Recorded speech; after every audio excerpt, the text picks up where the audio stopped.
광해군을 폐위시킨 인조반정에 얽힌 연옥궁 이야기들.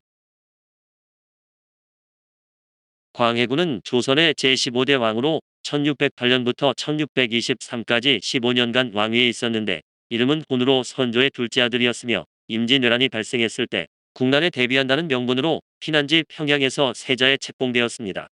그러나 전쟁이 끝난 후 선조는 적자인 어린 영창대군을 세자로 책봉하고자 했으나 뜻을 이루지 못하고 죽자 임진왜란 동안 많은 공을 세운 광해군이 대부파의 지지를 받아 1608년 왕위에 올랐습니다. 광해군은 왕위에 오르는 과정에서 갈등을 빚은 영창대군을 1613년 대부파의 강력한 요청에 따라 서인으로 강등한 후에 이듬해 죽게 했고, 1618년에는 이첨등의 패모론으로 임목대비를 서궁에 유폐시켰습니다. 이런 광해군의 정치 행위는 서인들의 반발을 불러일으켰고, 결국 서인 주도의 반정에 의해 폐위당하는데, 인조반정은 1623년 이서 이귀 김유등이 광해군 및 대부파를 몰아내고 능양군 종을 왕으로 옹립한 사건입니다. 반정 후에 서궁에 유폐되어 있던 임목대비는 복이 되고, 광해군은 의관 안국신의 집으로 숨었으나 곧 체포되어 서인으로 강등된 후 강화로 귀양 보내졌습니다. 또한 영창대군을 죽게 하고 선조의 계비인 임목대비를 서궁에 유폐시키는 등 광해군의 합정에 앞장섰던 대부파의 이이첨 정인홍 등과 광해군 말기까지 정치에 관여했던 이들은 처형당하거나 유배되었습니다. 이처럼 인조반정으로 광해군이 몰락하게 되는 과정에 대해 각종 야사에서는 다양한 꿈 이야기를 전하고 있는데, 오늘은 그 이야기들을 알아보겠습니다. 선조가 광해군의 폐위를 의논하는 꿈을 꾼 이항복. 무오년 5월에 이항복이 북청에 귀양가 있었다. 하루는 꿈에 선조가 용상에 앉아있고 유성룡, 김명원, 이덕형이 함께 입시하고 있었다. 선조가 이르기를 혼이 무도하여 동기를 해치고 어머니를 가두어두니 패하지 않을 수 없다 하니, 덕형이 아뢰기를 이항복이 아니면 이 의논을 결정하지 못하겠으니 속히 부르소서 하였다. 이에 항복이 깜짝 놀라 깨어서 자제들에게 말하기를 내가 살아있을 날이 오래지 않을 것이다 하더니 이틀 뒤에 죽었다. 열려실 기술. 무오년 정월에 유배지에 가 3월에 병이 들었다. 5월에 꿈에 현몽한 이적이 일어나 말하기를 나는 앞으로 오래 살지 못할 것이다 하였다. 그 뒤 이틀 만에 별세하였으니 이달 13일이었다. 향년은 63세였다. 공은 일찍이 가족에게 이르기를 나라를 제대로 섬기지 못하여 이러한 벌을 받았으니 내가 죽거든 조복으로 염습하지 말고 평소에 입던 심의와 대대로 하라 하였다. 7월에 포천 선영으로 상여를 옮기고 8월에 참찬공 묘소의 왼쪽 을좌의 자리에 장사 지냈다. 상촌집. 공의 휘는 항복이여, 자는 자상이여, 그 선조는 경주 사람이다. 폐비 문제로 광해군의 노여움을 사게 되어 삼사가 절변에 위리한 치시킬 것을 청하였는데 한참 시간이 지난 뒤에 멀리 귀양 보내라고만 명하였다. 금부가 배소를 의논하는 과정에서 모두 6차례나 지역을 바꾼 끝에 비로소 북청으로 배소가 확정되었다. 무오년 정월에 이르러 길을 떠나게 되었는데 공 스스로 이제는 돌아오지 못할 것이 분명하다고 짐작하고는 가인에게 명하여 의금과 염습에 필요한 물품들을 모두 챙겨가지고 따라오게 하였다. 그리고 자제들을 경계시키기를 나라를 섬기는 일을 잘못되게 하여 이런 죄를 얻게 되었으니 내가 죽더라도 조의로 염을 하지 말고 심의와 대대만 쓰도록 하라 하였다. 유배지에 도착하고 나서 예전에 앓던 품질이 다시 발작하여 위독한 상태에 이르렀다. 5월에 이르러 공이 꿈을 꾸었는데 선조가 평대에 임호하고 유성룡과 김명원과 이덕형이 모두 모시고 서 있는 가운데 이덕형이 공을 불러오자고 청하는 내용이었다. 공이 꿈을 깨고 나서 탄식하여 말하기를 내가 이제 세상에 있을 날이 얼마 남지 않았구나 하였는데 며칠 뒤에 병세가 마침내 위급해지더니 13일에 세상을 뜨고 말았다. 그때의 나이 63세였다. 계곡집. 이 꿈 이야기들은 장차 일어날 두 가지 사건을 예지해주고 있는데, 하나는 이미 죽은 선조와 이덕형이 자신을 불러와야 한다는 꿈을 꾸고 나서 이항복 스스로 머지않아 자신이 죽게 될 것을 예지한 것입니다. 다른 하나는 꿈속에서 선조가 패하지 않을 수 없다고 한 말처럼 장차 광해군이 인조반정으로 인해 왕위에서 쫓겨날 일을 예지해주고 있습니다. 이항복은 62세 때인 1617년 11월에 이첨등이 주도한 광해군의 계모 임목대비를 폐위해 평민으로 만들자는 주장에 적극 반대하다 1618년 1월 함경도 북청으로 유배되어 5월 13일 유배지에서 죽습니다. 이항복이 아니면 이 의논을 결정하지 못하겠으니 속히 부르소서라고 하는 꿈을 꾸었을 당시가 1618년 5월이고 그 이틀 뒤에 그 꿈은 자신의 죽음으로 실현되었습니다. 꿈속에 등장된 인물인 유성룡, 김명원, 이덕형 및 선조는 이항복이 꿈을 꾼 시점인 무오년 5월에는 이미 죽은 지가 5에서 11년이 지나 이미 죽은 사람이 나타나 같이 가자고 하는 경우엔 보통 죽음으로 실현됨을 알 수 있습니다. 이항복이 죽은 뒤 5년 정도 지난 1623년 3월에 광해군은 인조 반정으로 왕위에서 물러나는데 이항복의 꿈속에서 선조가 패하지 않을 수 없다 하였던 것처럼 광해군의 패위로 실현되었습니다. 꿈속의 글자로 광해군이 쫓겨날 것을 예지한 조국필. 조국필은 한양 조시로 공로를 세워 광해군에 의해 한창군에 봉해졌으며 그 부인은 광해군의 처로 폐비된 유씨의 언니였는데 인조 반정 뒤 훈호를 삭탈당해 그 뒤로는 마지막 관직인 예빈씨 정으로만 불렸습니다. 조국필이 광해군의 전성 시절의 꿈을 꾸었는데 어떤 인가의 문 밖에 이르러 보니 문에게 흰 글씨로 군해청에서 목숨을 마치리라는 5글자가 쓰여져 있었습니다. 그 집에 들어가 보니 광해군이 상주의 옷을 입고 마루에 앉아 있었고 흡사 변복을 하고 숨어 있는 듯했는데 꿈에서 깬 후 그의해 집안 사람들에게 이야기해 주었으나 근데 5글자가 무슨 뜻인지는 알지 못했습니다. 반정이 일어난 날에 광해군은 대궐 북문으로 도망쳐 나가 재용감 의원인 정남수의 집에 숨어 있었다. 정남수는 궁인의 결의부치로 마침 상중에 있었기에 광해군으로 하여금 상복으로 갈아입게 하고 방 안에 숨겨두었다. 얼마 뒤 인조가 왕위에 오르고 조정이 완전히 일신되었다는 말을 듣고는 끝내 숨겨두지 못할 것을 알고 군영에 가서 광해의 소재를 알렸다. 인조의 명으로 작은 가마에다 실어서 대궐 문 밖에 도착했는데 광해군은 아직도 몸에 상복을 걸치고 머리에는 흰 가죽 귀싸개를 쓰고 있었으니 꿈에서 본 것과 완연히 같았다. 또 정남수는 의원으로 그 당시 훈련도감의 약국을 맡고 있어 그제야 그 5글자의 뜻을 알게 되었다. 대동기문. 한창군 조국필에 대해서는 연려실 기술의 일자신의 사위로 궁인들과 사귀어 통하고 역적 괴수들과 결탁하였다고 나와 있는데 그의 부인은 광해군의 패비 유씨 언니로 광해군의 처와 관련을 맺고 있습니다. 이날 광해가 북문으로 담을 넘어 도망쳤으나 갈 곳을 알지 못하여 곧 자수궁 승방으로 가다가 길에서 정몽필을 만났다. 몽필이 말을 주었으므로 총의 변씨와 함께 타고 그가 총애하던 안국신의 집으로 갔다.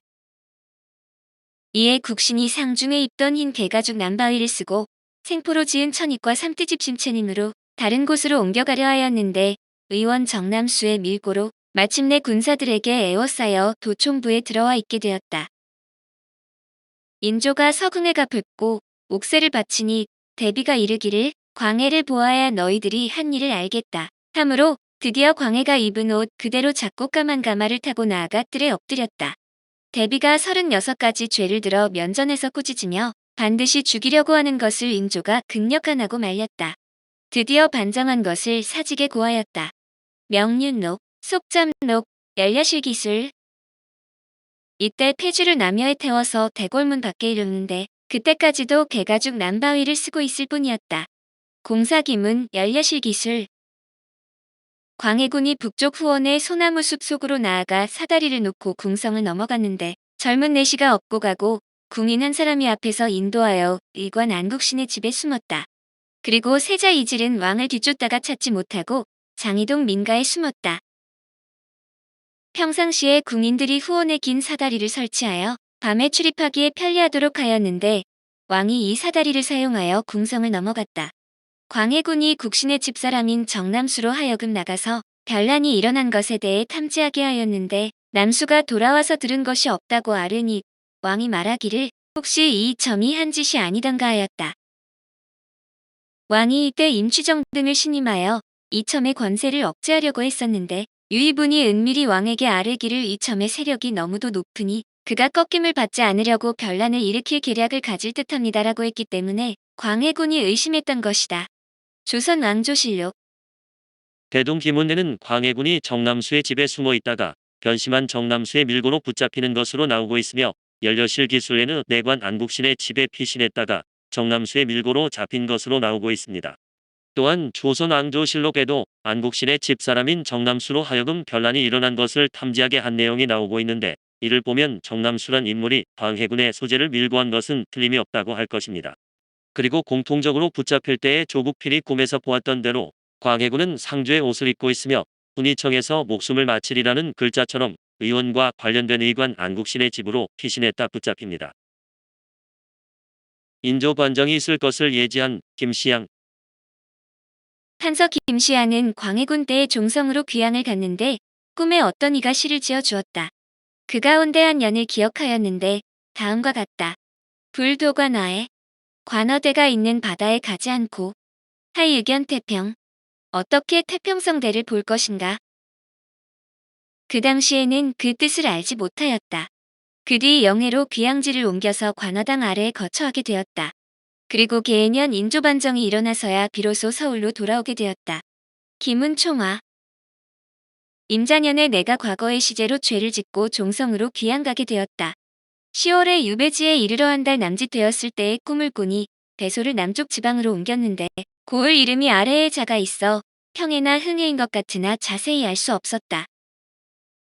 그 뒤 7년 만인 무오년에 오랑캐의 변란이 있어서 서북지방에 귀향 간 사람들을 남쪽으로 옮기라는 명령이 내렸다. 나는 명예로 유배지를 옮기게 되었으니 이때에 이르러 그 꿈이 비로소 맞은 것이다. 길흉과 영욕은 미리 정해져 있지 않은 것이 없는데 저 세력과 이익을 얻기 위하여 악착스럽게 도모하고 힘쓰는 자들은 너무나 생각을 하지 못하는 것이다. 자해필담. 김시양은 조선 중기의 문신으로 광해군 시절 전라도 도사가 되어 향시를 주관할 때 왕의 실정을 비유한 시제를 출제했다고 종성에 유배되었다가 1623년 인조반정으로 풀려나와 여러 관직을 지냈습니다. 김은총화에 실려있는 몽종시 이야기에서 김시양이 꿈속에서 받은 시 가운데 기억할 수 있었던 것은 고기를 보는 바다에 가지 않고서 태평성대를 볼 수 없네라는 단 한연이었지만 장차 일어날 일을 보여줍니다. 김시양이 유배지인 종성에서 이 꿈을 꾼 때가 1612년으로 정확하게는 6년이 지난 1618년에 오랑캐의 변란이 있어 남쪽인 경상북도의 영해로 옮기게 될 것을 예지하고 있습니다. 그 후 다시 5년 후, 즉 꿈을 꾼 후로부터는 11년 뒤인 1623년에 인조반정으로 유배지에서 벗어나 서울로 돌아오게 될 것을 이 꿈은 예지하고 있습니다. 병진년 사이에 김시양이 북쪽 변방에 귀향가 있었는데 이때는 광해의 어지러운 정사가 날로 더 심하여지던 때였다.